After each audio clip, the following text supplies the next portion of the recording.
The great hall of Zirion Prime buzzed with worried voices. Alien beings from across the galaxy sat in floating chairs around a massive crystal table. The emergency lights cast strange shadows on their different faces. Some had scales, others had fur, and a few looked like walking trees.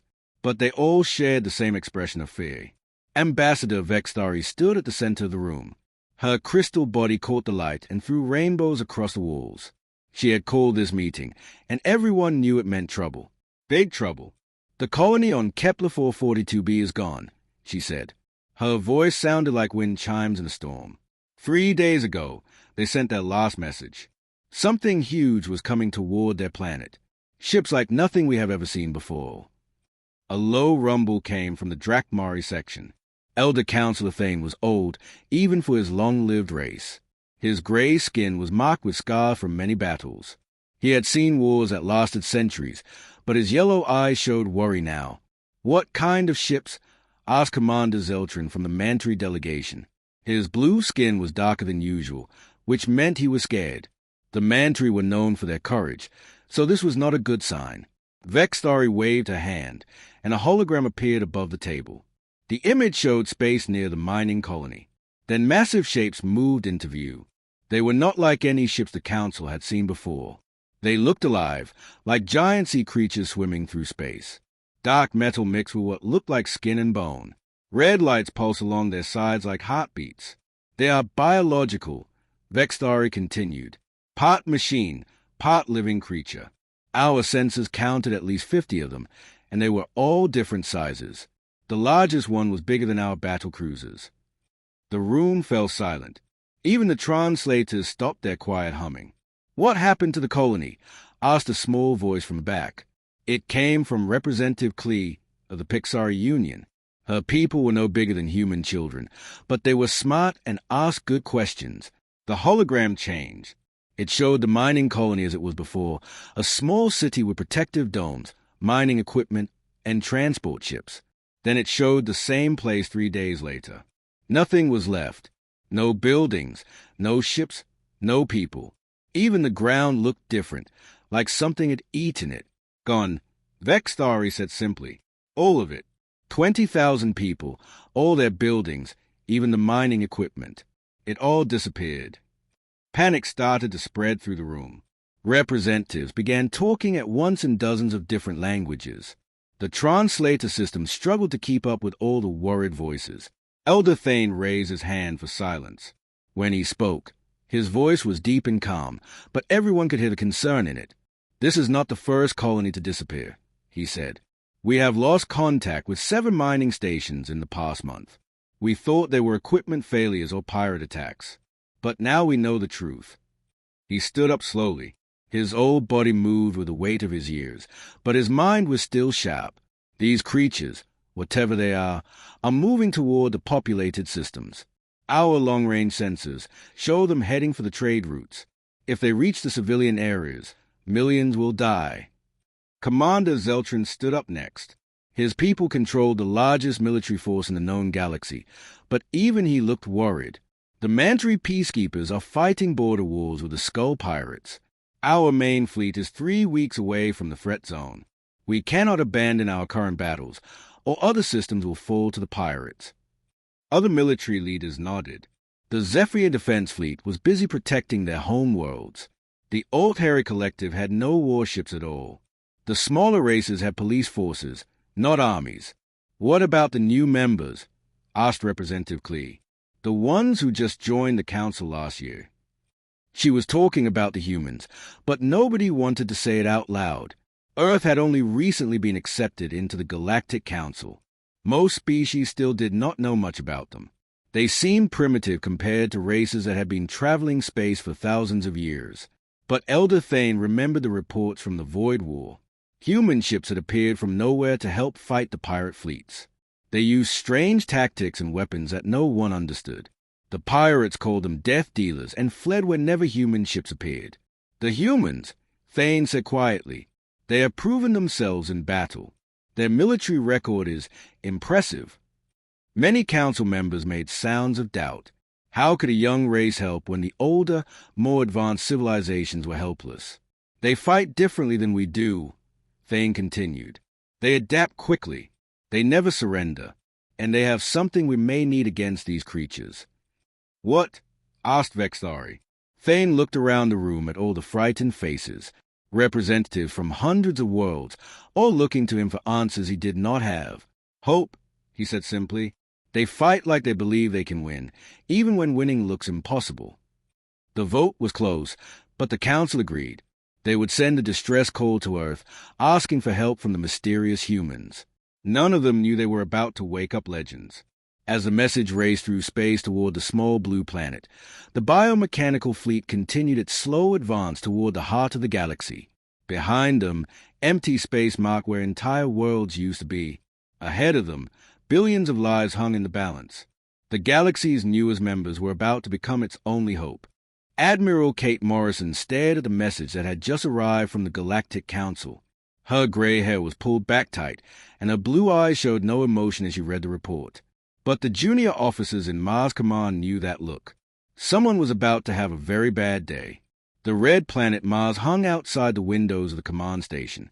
Earth was a small blue dot in the distance. Morrison had been protecting both worlds for 20 years. She had never failed a mission, and she was not about to start now. Get me Phoenix Squadron, she said to her aide. Now!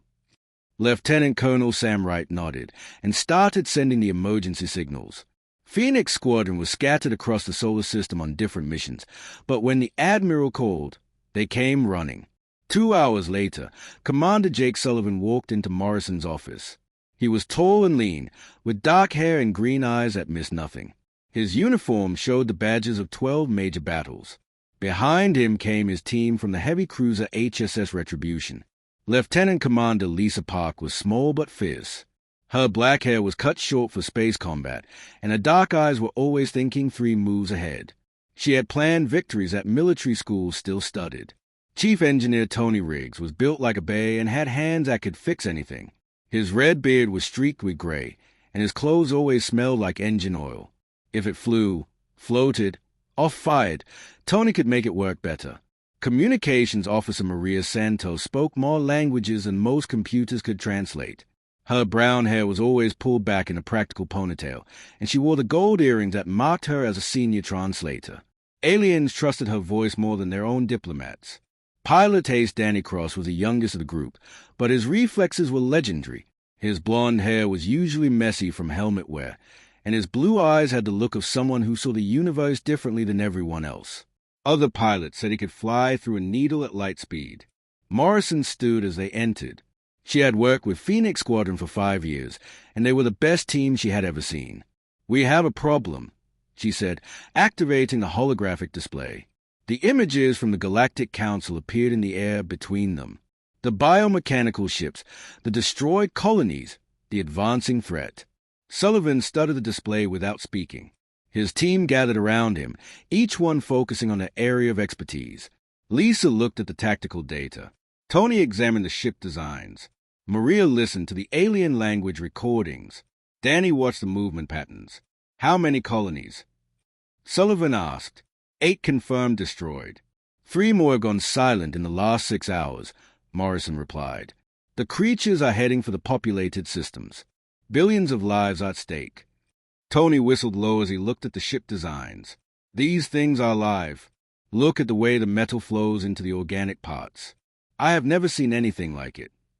They adapt, Lisa said, pointing to the tactical analysis. Each ship is different.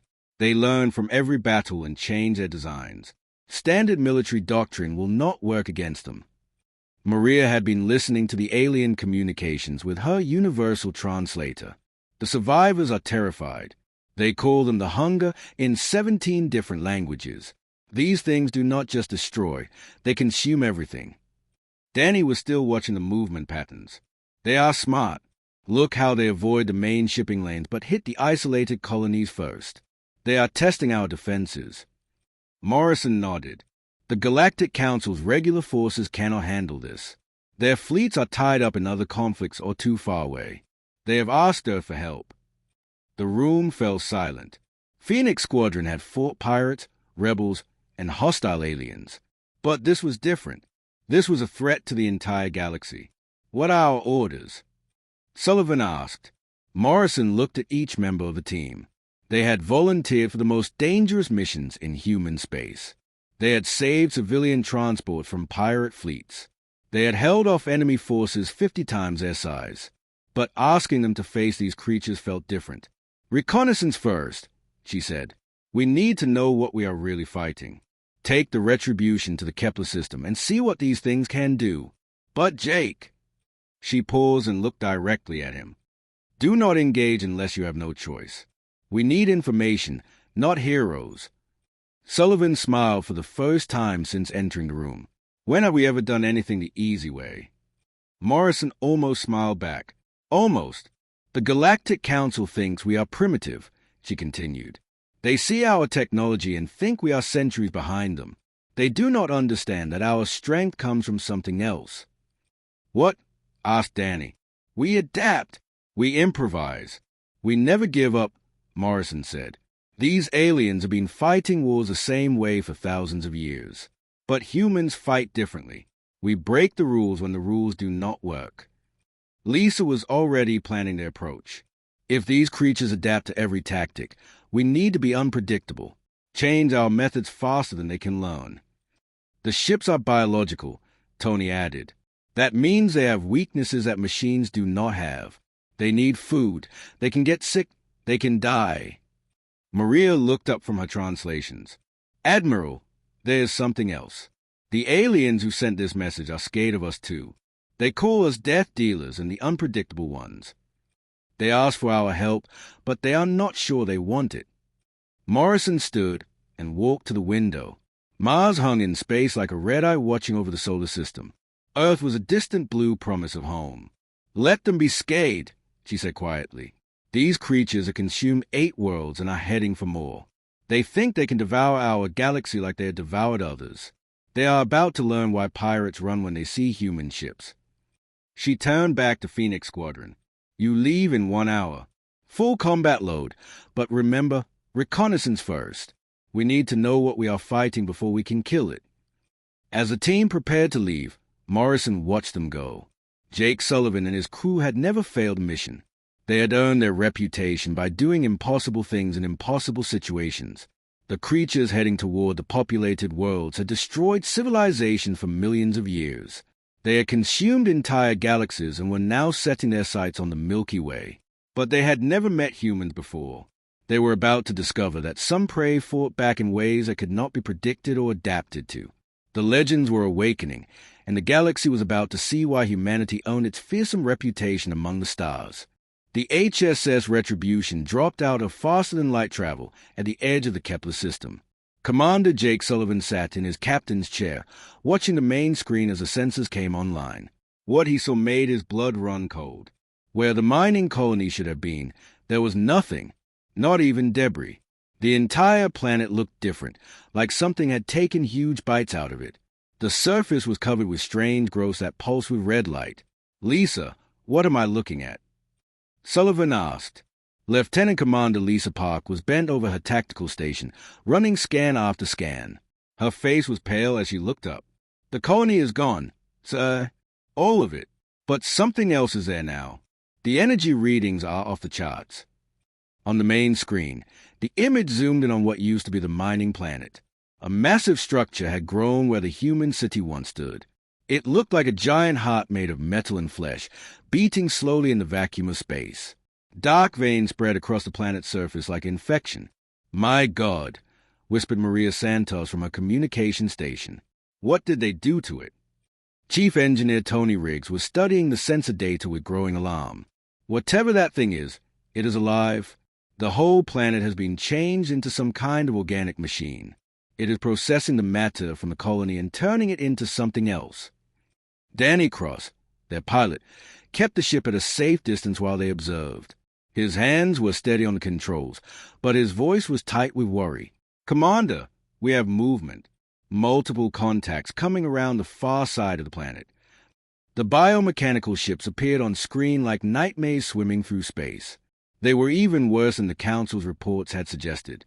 Each one was different, but they all shared the same horrible mix of living tissue and dark metal. Some had tentacles that writhed in the void. Others had what looked like mouths lined with spinning metal teeth. "Count them," Sullivan ordered. 43 ships, Lisa reported.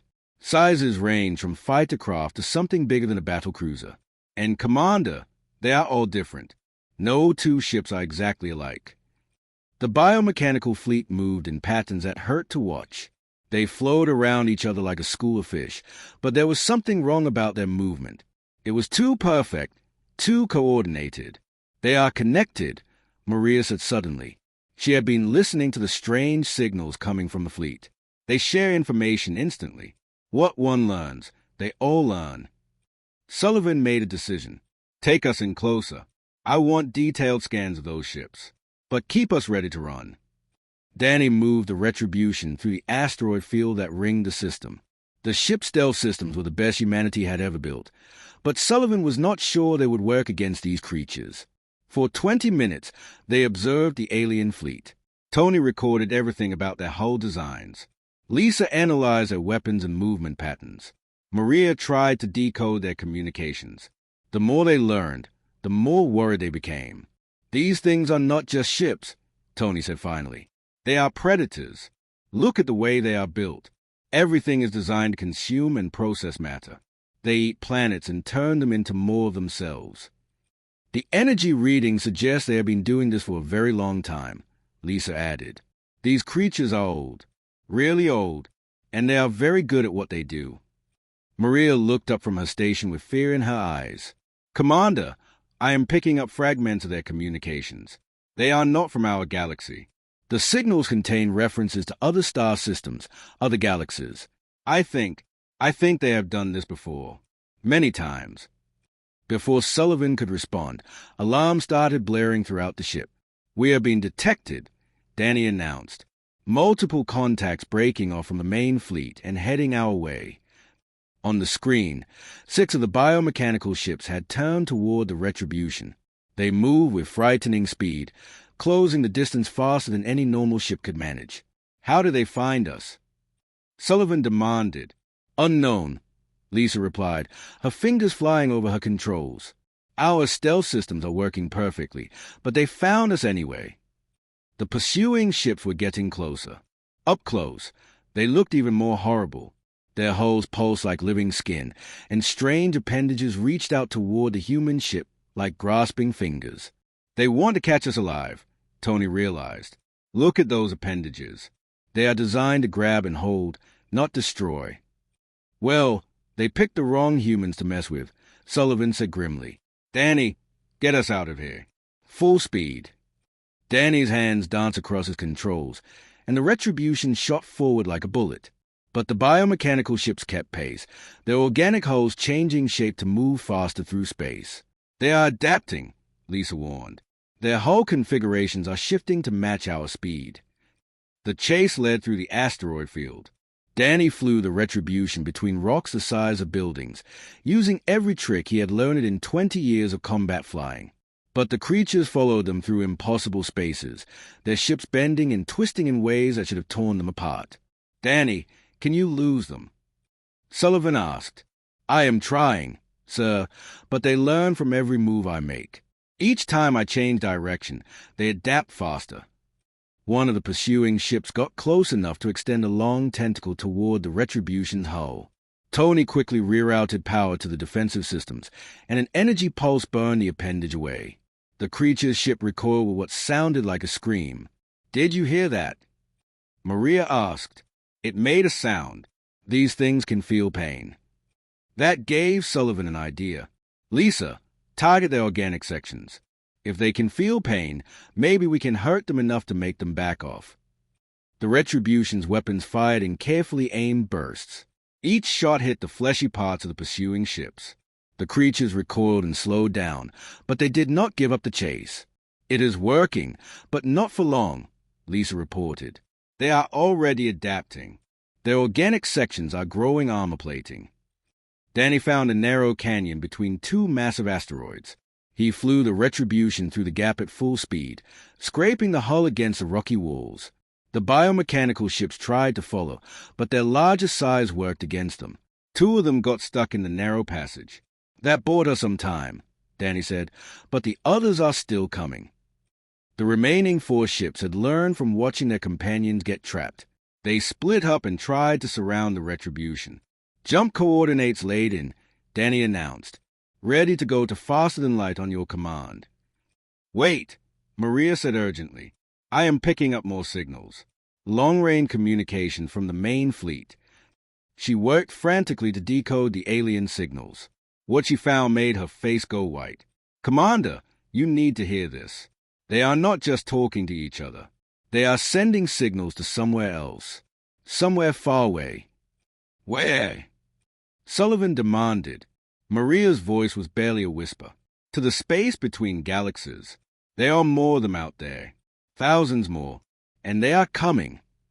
Sullivan felt ice in his stomach. These 6 ships had been just a scouting party. The real invasion had not even started yet. "Jump! Now!" he ordered. The Retribution vanished into faster-than-light travel, leaving the biomechanical ships behind. But as they raced back toward human space, everyone on board knew the truth. They had not just discovered a new enemy. They had awakened something that had been feeding on galaxies for millions of years. The war room at Mars Command was packed with the most powerful people in human space. Admiral Kate Morrison sat at the head of the long table, her face grim as she watched the holographic display showing Commander Sullivan's report. Around the table sat generals, admirals, scientists, and government officials from Earth, Mars, and the outer colonies. The images from the Kepler system played over and over. The consumed planet, the biomechanical ships, the chase through the asteroid field. Each viewing made the situation look worse. "How many are coming?" asked General Patricia Ward. She was head of special operations, a small woman with steel-gray hair and eyes that had seen too many wars. Her left arm was mechanical, lost in a battle with pirates 5 years ago. Commander Sullivan stood at the front of the room, still wearing his combat uniform from the mission. His team stood behind him, each one looking shaken by what they had witnessed. "The signals Maria intercepted suggest thousands," Sullivan replied. "The main swarm is moving through the void between galaxies. They have been feeding and growing for millions of years." Dr. Helen Chang, Earth's top xenobiologist, studied the creature data with growing alarm. She was young for such an important position, but her work on alien life forms was unmatched. "These things are not just predators," she said, pointing to the biological scans. "They are a perfect consuming organism. They break down matter at the molecular level and rebuild it into more of themselves. Every planet they eat makes them stronger." Admiral Morrison looked around the table at the worried faces. "Our conventional weapons." "Barely scratched them," Lisa Park reported. "Energy weapons cause some damage to their organic sections, but they adapt quickly. By the time we hurt one, the others have already learned how to resist the same attack." General Marcus Stone commanded the Solar Defense Fleet. He was an old soldier with gray hair and scars on his hand from working on damaged ships. He looked at the tactical data with growing frustration. "Our biggest ships carry enough firepower to destroy a small moon," he said. "Are you telling me these creatures can survive that?" "The smaller ones, maybe not," Tony Riggs answered. "But the big ones are the size of cities, and they learn from every attack. By the time we could bring enough ships to hurt them, they would have adapted to everything we have." The room fell silent as everyone tried to process the magnitude of the threat. Earth's military was the most advanced in known space, but these creatures had consumed entire galaxies. Dr. Chang was still studying the biological data. "There is something else. Look at these neural patterns. These creatures share a collective consciousness. They think as one massive mind spanning thousands of ships." "That could be their weakness," suggested Colonel David Kim from military intelligence. He was a quiet man who saw patterns others missed. "If they are all connected, maybe we can use that connection against them." General Ward leaned forward. "What do you mean?" "If they share one mind, then they all think the same way," Kim explained. "They have no individual creativity, no independent problem-solving. That is something humans are very good at." Admiral Morrison stood and walked to the holographic display. She studied the creature designs, looking for weaknesses that might not be obvious. "What if we could get inside their collective mind?" she asked slowly. "Disrupt their connection somehow." Dr. Chang shook her head. "Their biology is completely alien. We have no way to interface with their neural systems. Actually, said a quiet voice from the back of the room, we might. Everyone turned to look at Dr. Robert Chen, head of the Prometheus Research Division. He was a thin man with thick glasses who rarely spoke at military meetings. But when he did talk, people listened. The Prometheus Protocol, he continued. We have been working on it for 10 years, but it was never tested on this scale. General Ward's face went pale. Robert, you cannot be serious. The risks are too high. What is the Prometheus Protocol? Admiral Morrison asked. Dr. Chen stood and activated his own holographic display. It showed complex brain scans and neural pathway diagrams. We discovered that human consciousness is uniquely adaptable, he explained. Unlike other species, humans can maintain their individual identity while temporarily merging with alien thought patterns. The protocol allows us to project human consciousness into other neural networks. The room erupted in shocked whispers. The implications were staggering. You want to put human minds inside those creatures. Sullivan asked. Not inside, Dr. Chen corrected. Alongside. Human consciousness would ride their neural network like a virus, introducing individual thought into their collective mind. Dr. Chan was studying the data with growing excitement. It could work. Human creativity and independence would be completely foreign to them. Their collective mind would not know how to process individual thoughts. The psychological toll would be enormous, warned Dr. Sarah Brooks, the fleet's chief medical officer. She was a kind woman who had spent her career helping soldiers recover from trauma. Merging consciousness with an alien collective could drive people insane. And if it fails, General Stone added grimly, we'll lose our volunteers and gain nothing. Admiral Morrison looked around the table at the faces of Earth's leaders. They were all thinking the same thing. The plan was insane, dangerous, and had never been tested on living subjects. How many volunteers would you need? She asked Dr. Chen. The training facility on Mars had never seen anything like this before. Commander Jake Sullivan stood in the neural interface chamber, electrodes attached to his head, trying to maintain his sense of self while his mind touched something alien and hungry. Sweat ran down his face as he fought to stay human while experiencing thoughts that were not his own. How are you feeling, Commander? Asked Dr. Robert Chen, watching the readouts on his screens. The numbers showed Sullivan's brain activity spiking as he practiced merging with a simulation of a creature's collective mind. Like I am drowning in someone else's dreams, Sullivan replied through gritted teeth. But I can hold on to myself. I know who I am. Around the facility, other volunteers were going through the same training. Lisa Park sat in the next chamber, her tactical mind working to understand how individual thought could disrupt a collective consciousness. Her brain pattern showed she was learning to think in ways that would confuse and divide the alien mind. Tony Riggs was having the hardest time. His practical engineer's mind wanted to fix problems, not create chaos in someone else's thoughts. But Dr. Chen had explained that chaos was exactly what they needed. The creature's collective mind was perfect order. Human individual thinking would be like a virus to them. Remember, Dr. Chen said over the intercom to all the volunteers, you are not trying to destroy their minds. You are trying to teach them something new. Individual thought. Personal choice. The idea that one creature can think differently from the others. Maria Santos was in the language lab, working with alien communications experts. Her job would be to maintain contact with the other volunteers once they were inside the creature collective. She had to learn to think in ways that could bridge human and alien consciousness. The hardest part, she explained to the other communications volunteers, is remembering that we are still human while thinking alien thoughts. We have to stay connected to each other and to ourselves.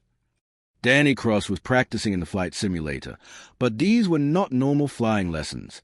He was learning to navigate in mental space, to move through the connections between alien minds like flying through a three-dimensional maze. This is weird, he said after his latest practice session. It is like flying through someone's dreams while they are having a nightmare. Outside the training facility, more volunteers arrived every day. The call had gone out across human space, and the response was overwhelming. People from every colony, every profession, every walk of life came to Mars asking to help. There was Captain and Kelly, a retired teacher from the Europa colony. She had spent 40 years helping children learn to think for themselves. Now she wanted to teach the same lesson to alien creatures. Private First Class Ben Turner was barely 18, fresh from basic training. When asked why he volunteered, he said simply, "Because someone has to, and I am not afraid to try." Dr. Elizabeth Moore was a psychologist who specialized in helping people maintain their identity during trauma. She understood better than most what the volunteers would face when they merged with the alien collective. The volunteers came from everywhere. Farmers who understood the value of growing something new. Artists who knew how to create beauty from chaos. Parents who would do anything to protect their children's future. Each day brought worse news from the outer systems. The creature advance fleet had struck 3 more colonies. Each attack was faster and more efficient than the last. The beings were learning, adapting, preparing for their main assault. Admiral Morrison visited the training facility every day, watching the volunteers push themselves to their limits. She saw teachers learning to fight in mental space, engineers training to think in ways that would confuse an ancient alien mind, and young soldiers preparing to risk their sanity for people they would never meet. "How are they doing?" she asked Dr. Chen after watching a particularly difficult training session. "Better than I hoped," he replied. "Human adaptability is remarkable. They are learning to maintain their individual identity while projecting it into an alien consciousness. But, Admiral, the psychological stress is enormous. Some of them may not survive the process mentally intact." Morrison nodded grimly. She had known the risk from the beginning, but as she watched the volunteers train, she saw something that gave her hope. They were not just learning to disrupt the alien collective. They were learning to work together in ways that made them stronger. The Phoenix Squadron members had become leaders among the volunteers. Sullivan taught tactical thinking. Lisa showed them how to coordinate mental attacks. Tony helped them understand how to break down complex systems from the inside. Maria taught them to communicate across impossible barriers. Danny showed them how to navigate in spaces that existed only in thought. But the volunteers taught the squadron something too. Captain Kelly showed them that patience and understanding could be more powerful than force. Private Turner demonstrated that courage did not require experience, just determination. Dr. Moore helped them all learn to protect their minds while touching alien thoughts. As the days passed, the training grew more intense. The volunteers learned to project their consciousness into increasingly complex alien simulations. They practiced maintaining human thought patterns while experiencing the hunger and ancient memories of the creatures. "Remember," Dr. Chen told them during their final briefing, "these beings have been consuming galaxies for millions of years. They have never encountered individual thought before. You are going to introduce them to something completely new, the idea that creatures can choose their own path." On the last day of training, long-range sensors detected the main creature swarm entering the outer edge of the galaxy. The readings were beyond anything humanity had ever seen. Thousands of biomechanical ships, some larger than moons, moving in perfect formation toward the populated worlds. Admiral Morrison gathered all the volunteers in the main briefing room. She looked at their faces, scared but determined, young and old, from every part of human space. "In 6 hours, you will board specially modified ships and head directly into the heart of that swarm," she told them. "What you are about to attempt has never been done before. The risks are enormous, and not all of you will come back the same as you are now." She paused, looking at each volunteer in turn. "But if you succeed, you will save billions of lives. You will show these ancient creatures that there is another way to exist in the universe besides consuming everything they encounter. You will teach them that individual choice is more powerful than collective hunger." Captain Kelly raised her hand. "Admiral, what if we change them too much? What if we destroy their civilization?" Morrison smiled sadly. "Their civilization is based on consuming other civilizations. If we change that, we give them something better. We give them the chance to create instead of destroy." Private Turner spoke up next. "What if the plan fails? What if we cannot disrupt their collective mind?" "Then humanity will find another way to fight," Morrison replied. "We always do. But I believe in all of you. You represent the best of what humanity can be." As the volunteer prepared for their mission, emergency reports came in from the frontier systems. The creature advance fleet was accelerating, heading straight for the core world where billions of people lived and worked. The race was on. Could humanity's volunteers reach the creature swarm in time? Could they successfully disrupt a collective mind that had been perfect for millions of years? Could they teach ancient predators to choose creation over consumption? The next few hours would determine the fate of the galaxy, and it all depended on ordinary humans willing to risk everything to save people they had never met. The storm was gathering, and humanity was about to find out if their greatest strength could overcome their greatest challenge. The human fleet dropped out of faster-than-light travel directly into the center of hell. Commander Jake Sullivan gripped his command chair as the HSS Retribution appeared among thousands of biomechanical creatures. The alien ships surrounded them like hungry sharks sensing blood in the water. All ships, activate neural links now, Sullivan ordered into his communicator. Around him, his crew placed the strange helmets on their heads. The devices would project their human consciousness into the creature collective while their bodies fought the physical battle. Across the fleet, 100 volunteers in 25 ships did the same. Teacher and Kelly aboard the HSS Hope closed her eyes and felt her mind touch something vast and ancient. Engineer Ben Turner on the HSS Courage fought back fear as alien thoughts pressed against his human consciousness. Dr. Elizabeth Moore on the HSS Defiance used her training to stay calm as she entered a mind that had consumed galaxies. The effect was immediate and chaotic. Sullivan felt his consciousness expand beyond his body, touching the collective mind of the creatures. It was like diving into an ocean of hunger that had no bottom. Ancient memories flooded through him, galaxies consumed, civilizations devoured, the endless search for more matter to feed upon. But he held on to his human identity. He was Jake Sullivan, commander of Phoenix Squadron, protector of Earth.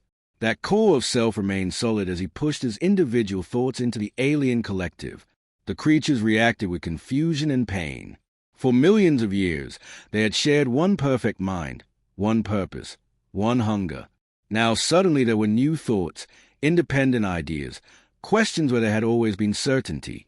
It is working. Lisa Parks shouted from her station, even as her own consciousness fought to maintain tactical awareness in both mental and physical space. The smaller creatures are breaking formation. They are becoming individuals. On the main screen, the impossible was happening. Biomechanical ships that had moved in perfect coordination for eons began to separate from the swarm. Some stopped their advance entirely. Others changed course, as if suddenly curious about the stars instead of hungry for planets. But the largest creatures fought back. The central consciousness, a being the size of a small moon, sent waves of mental force trying to crush the human thoughts invading its collective mind. Tony Riggs felt the alien resistance like pressure trying to squeeze a skull.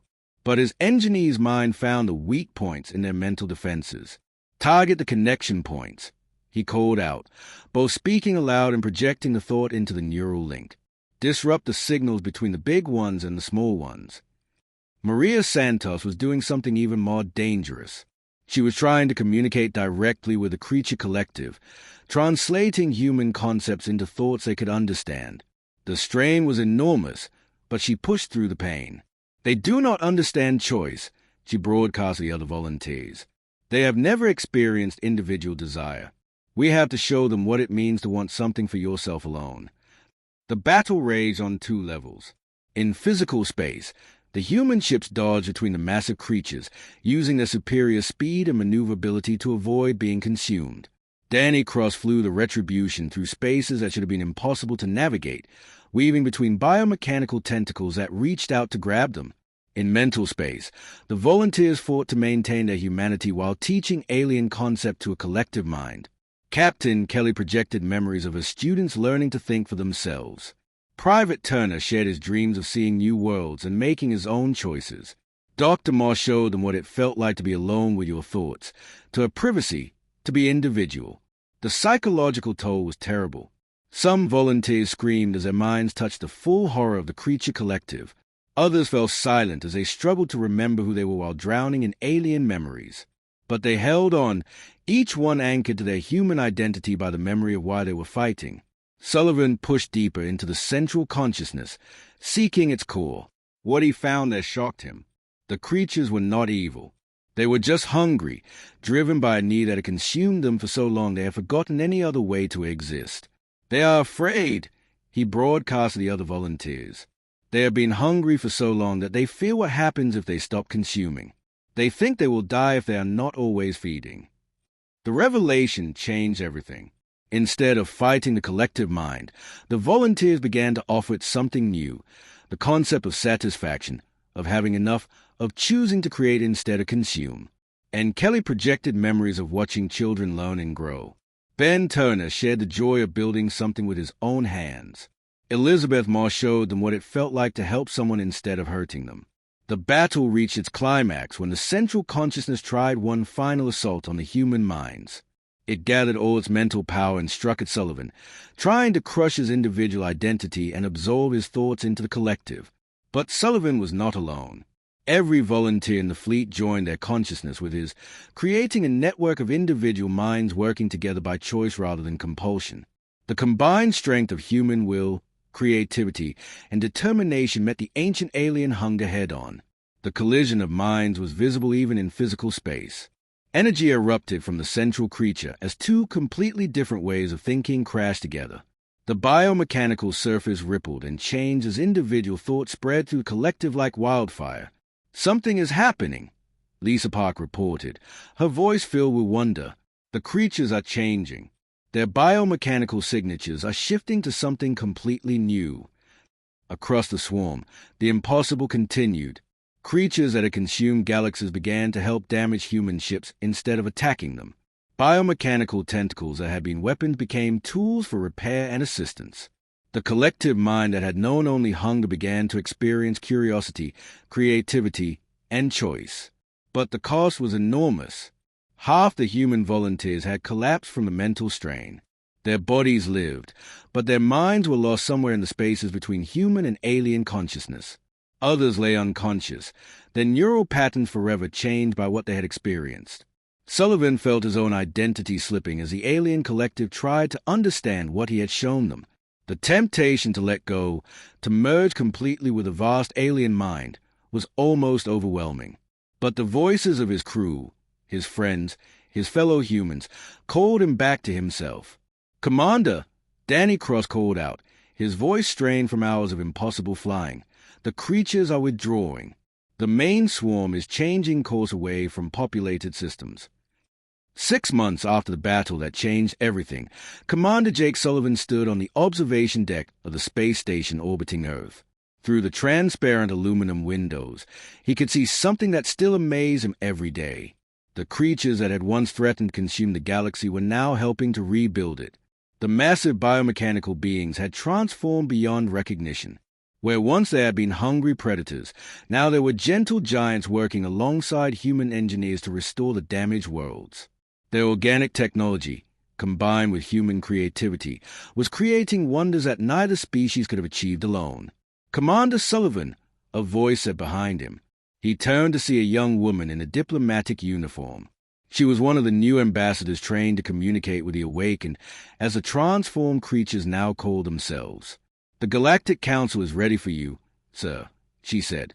Sullivan nodded and followed her through the corridors of the station. Today was historic. For the first time, the Galactic Council was meeting on Earth. Representatives from hundreds of worlds had come to see the planet that had produced the humans who saved the galaxy. The council chamber was filled with beings from across known space.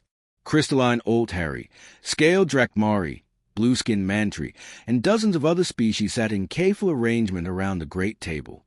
But the most remarkable sight was a new section built specifically for the awakened.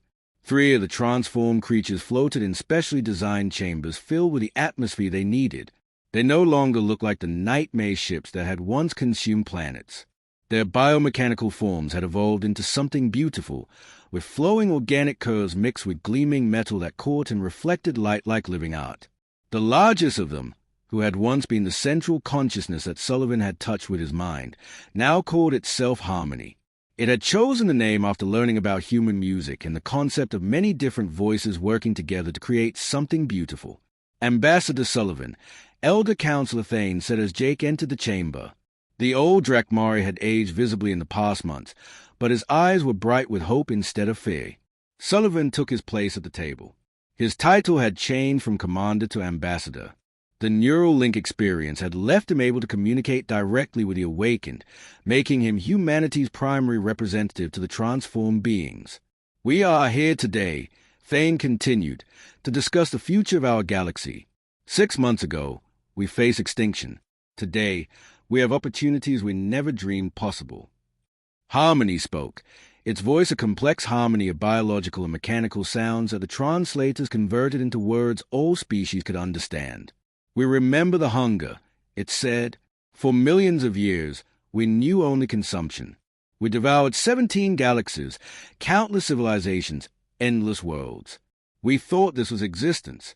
We knew nothing else. The chamber fell silent.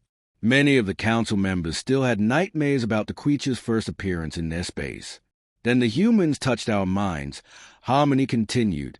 They showed us something we had never experienced. Choice. Individual thought.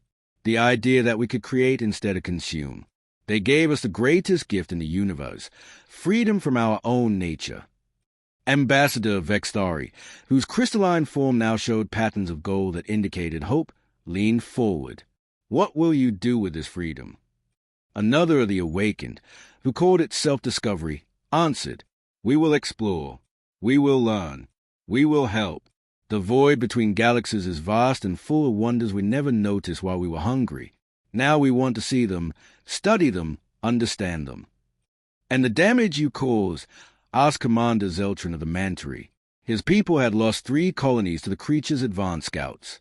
The third awakened, named Renewal, responded with what sounded like sadness. We will repair what we can.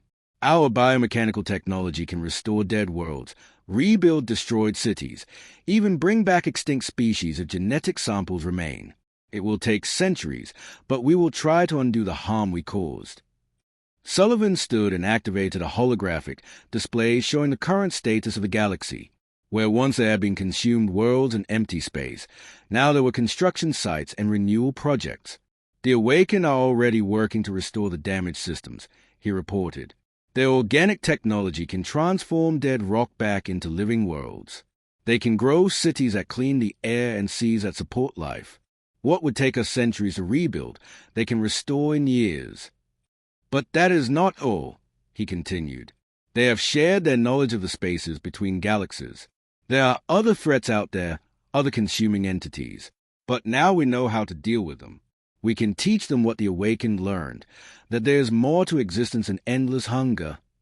Dr. Elizabeth Moore, one of the volunteers who had survived the neural link experience, stood to address the council. The psychological strain had left her hair white and her eyes older than her years, but her voice was strong.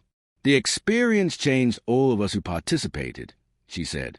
We carry within us the memories of ancient civilizations, the knowledge of technologies beyond our current understanding, and the wisdom that comes from touching minds that have existed for millions of years.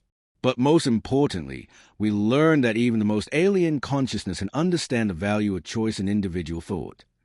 Captain and Kelly, the retired teacher who had projected lessons about learning and growth into the creature collective, spoke next. We are establishing new schools throughout human space, teaching children and adults how to communicate with truly alien minds.